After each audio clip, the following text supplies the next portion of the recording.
Welcome back. Today we're going to talk about desire, manifestation, and the nature of reality. These are three really big topics, but they all weave together in a seamless whole. And it's very important to understand them all together, because otherwise you'll fall into any number of traps along the way, like good vibes only. Well, if everything is one, what is it telling you that there's a bad vibe in front of your face? A bad vibe? No. So today, we're going to talk about how to manifest without spiritually bypassing, how to get right with your own desire so you know how to live it. Not in a way that causes you suffering, not in the old school sense of desire as, I'm going to suffer every day until this is achieved. No, relating to desire in a way that fuels you, that nourishes you, that lifts you up and brings you closer to your spirituality, closer to the deeper truths of this world, not further away. So it's a big topic, it's an important topic, and let's dive in. So in this video, we're going to talk about three things. First, getting right with your own desire, because there's a lot of confusion, there's a lot of pain around desire, and it must be addressed first and foremost. Second, I'm going to share a very powerful meditation to help you manifest whatever you want in this life.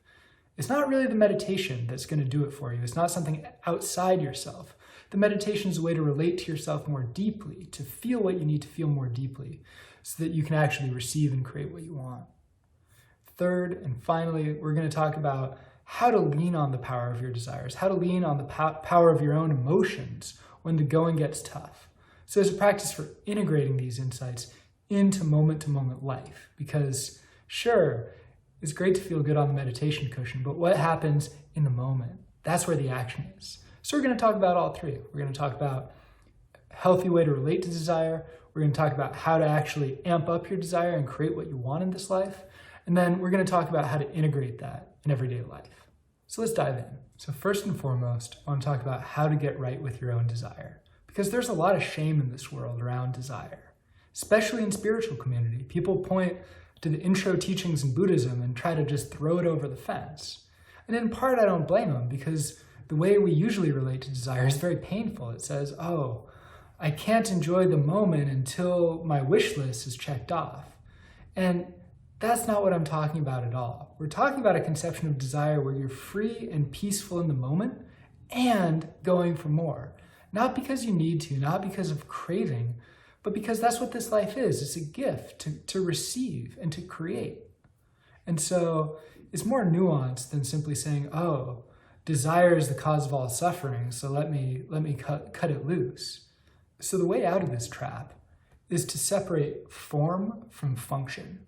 And what I mean by that is that form is anything you want in physical reality. It's the new car, the new job, the girlfriend, whatever. It's the actual desire. That's the form.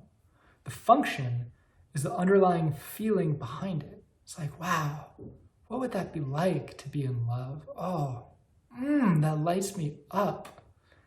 And the function is very important because the function is where your own personal values come in. If you have this desire, but you don't have the function right underneath it, if you don't have your personal relationship with it clear and clean, that's an old school form of desire. That's like, oh, mom and dad told me I had to be a surgeon, so let me be a surgeon. This video is not about how to conform to other people's expectations or how to indulge your ego. It's how to find your truest, deepest self and bring that forward into reality. So just understand that the form is really not that important. The form is just there to spark your imagination, to spark your emotion as you move.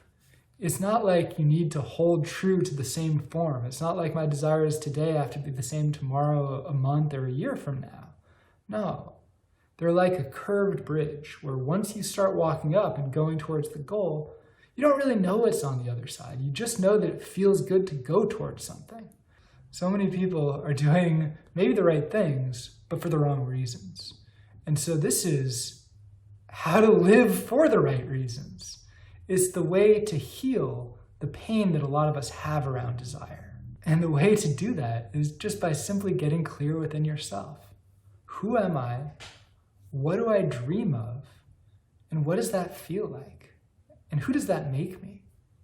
So from that position where we have our imagination engaged and our desires active, notice the feedback loop between the two. It's like, okay, I imagine something. Ooh, and that lights me up.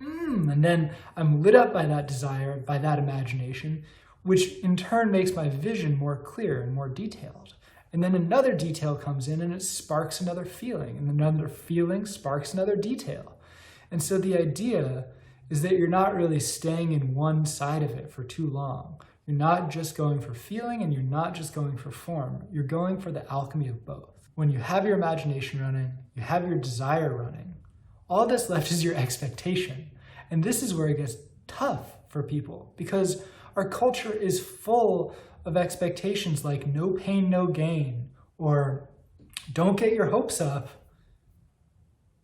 There's a lot of subconscious programming here that needs to be addressed, because our culture basically tells us, don't dream too big, don't go too far, too fast, don't be too strong. It keeps you small as a way of avoiding pain. And so there are previous meditations in this series about how to work with your subconscious mind, how to personify it, and go back and heal those memories where you first got the imprint, oh, I really can't have what I want, so I shouldn't even try.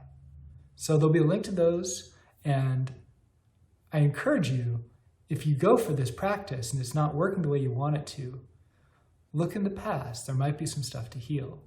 Because these thoughts and feelings around our old memories, those are what create our beliefs and attitudes. And our beliefs and attitudes constrain our choices and decisions.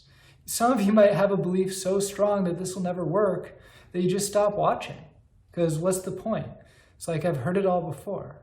And if you feel that way, I'm sorry. And keep trying, because the power is within you. There's nothing in this video that you don't already have access to within yourself. This is just a way to use your inherent power to create. Because we're already creating and allowing so much in our experience already. We might as well just get a little more conscious about it. And that's what this is about.